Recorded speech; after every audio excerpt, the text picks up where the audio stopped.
प्रिय विद्यार्थियों, हिंदी क्लास में आपका स्वागत है। आज हम आपकी पाठ्य पुस्तक सारांश का चौथा पाठ पढ़ेंगे, गौरा, जिसकी लेखिका महादेवी वर्मा हैं। आज हम इस पाठ का तीसरा खंड पढ़ेंगे।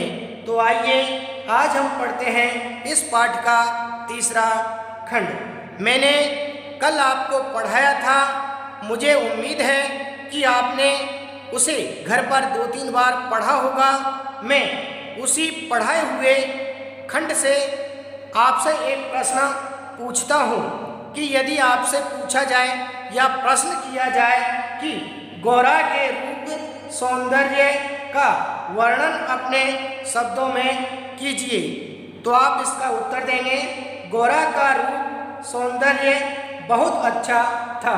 उसके लचीले पैर, ऊंचे भरे पुट्ठे, चिकनी भरी हुई पीठ, लंबी सुडौल गर्दन, निकलते हुए छोटे छोटे सींग, कमल की 2 अधखिली पंखुड़ियों जैसे कान, लंबी और काले सघन चामर का स्मरण दिलाने वाली पूंछ, सब कुछ सांचे में ढला हुआ था।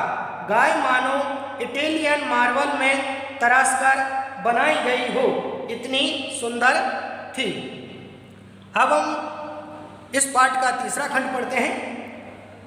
अब हमारे घर में, महादेवी वर्मा बोलती हैं, अब हमारे घर में दुग्ध महोत्सव आरंभ हुआ। गौरा प्रातः साय 12 लीटर के लगभग दूध देती थी। यदि आपसे पूछा जाए कि गौरा प्रातः साय कितने लीटर दूध देती थी, तो आप उसका क्या उत्तर देंगे? गौरा प्रातः साय 12 लीटर के लगभग दूध देती थी। अथः लाल मणि के लिए किलो दूध देने पर भी इतना अधिक शेष रहता कि आसपास के बाल गोपाल से लेकर कुत्ते बिल्ली तक सब पर मानो दूधो नहाओ का आशीर्वाद फलने लगा। यदि आपसे प्रश्न पूछा जाए कि लेखिका के घर में दूधो नहाओ का आशीर्वाद कैसे फलने लगा, तो आप इसका उत्तर देंगे, लेखिका के घर में दुग्ध महोत्सव आरंभ हुआ। लेखिका के घर में दुग्ध महोत्सव आरंभ हुआ। गौरा प्रातः साय 12 लीटर के लगभग दूध देती थी।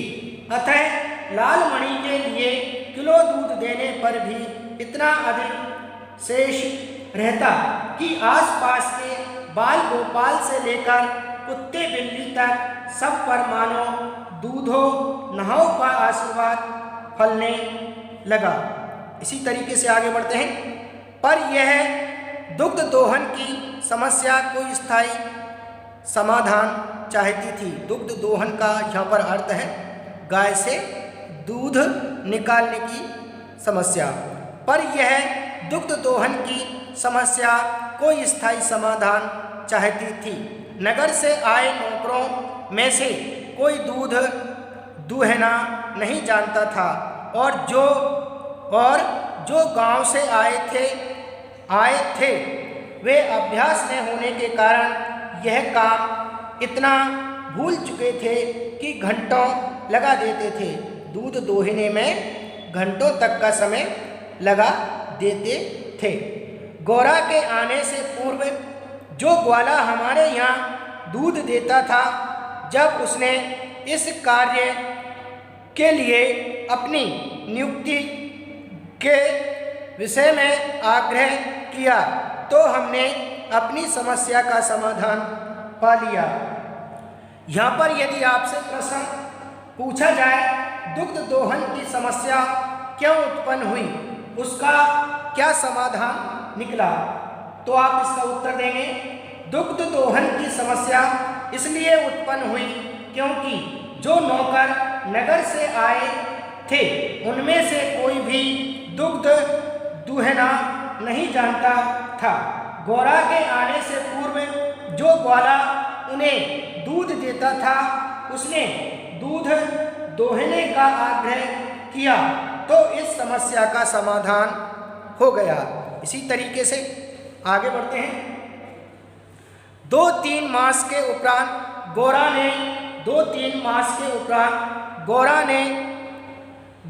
ने दाना चारा खाना बहुत कम कर दिया। धीरे धीरे वह दुर्बल और शिथिल रहने लगी।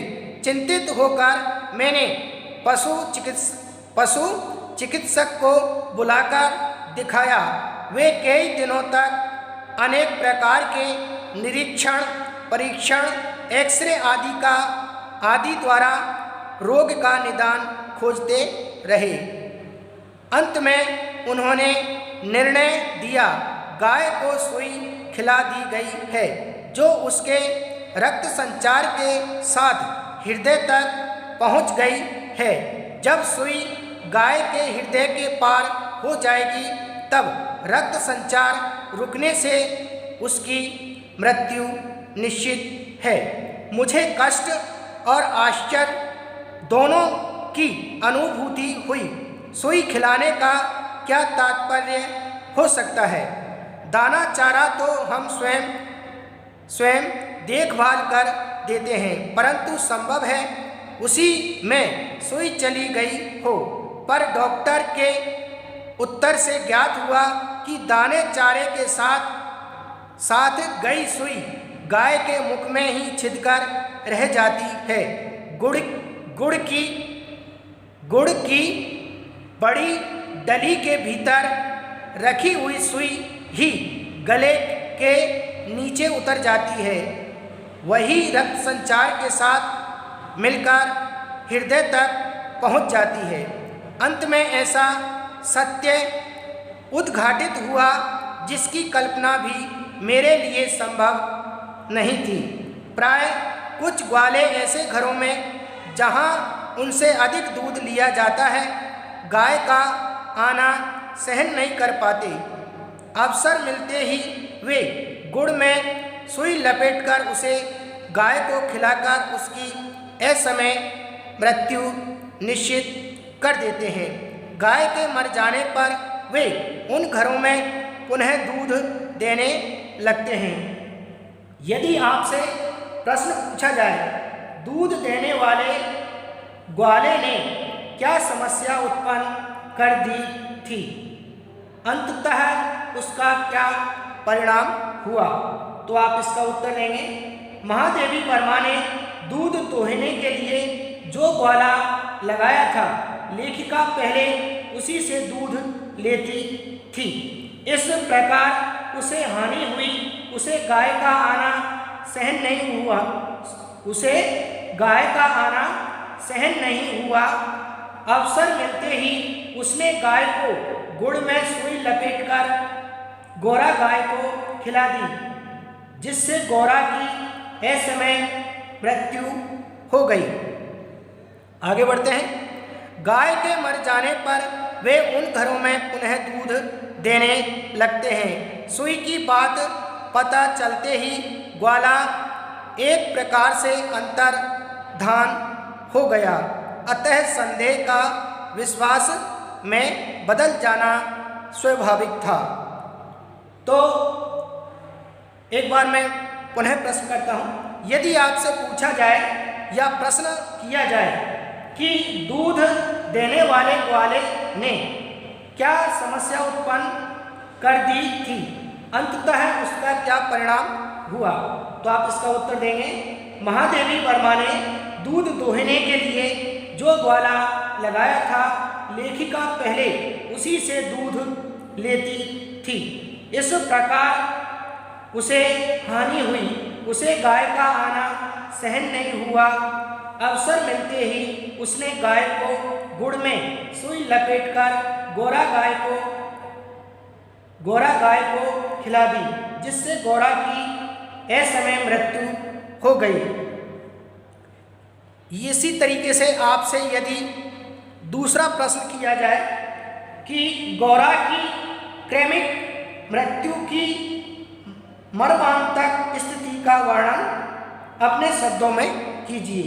गोरा की क्रमिक मृत्यु की मर्मांतक स्थिति का वर्णन अपने शब्दों में कीजिए।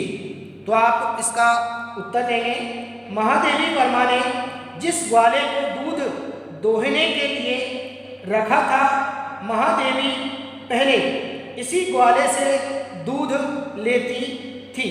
गौरा के आने से उसे हानि हुई, उसने गौरा के आने को सहन नहीं किया और अवसर मिलते ही उसने गौरा को गुड़ में सुई लपेटकर गौरा को खिला दी, जिससे गौरा की असमय मृत्यु हो गई। फिर वो ही ग्वाला फिर से लेखिका के यहाँ दूध देने लगा। सुई की बात का पता लगते ही वह ग्वाला घर से अंतर्धान हो गया। अतः संदेह का विश्वास में बदल गया। अतः संदेह का विश्वास में बदल गया। इस तरीके से आज हमने इस खंड का विधिवत रूप से विस्तार पूर्वक अध्ययन कर लिया है।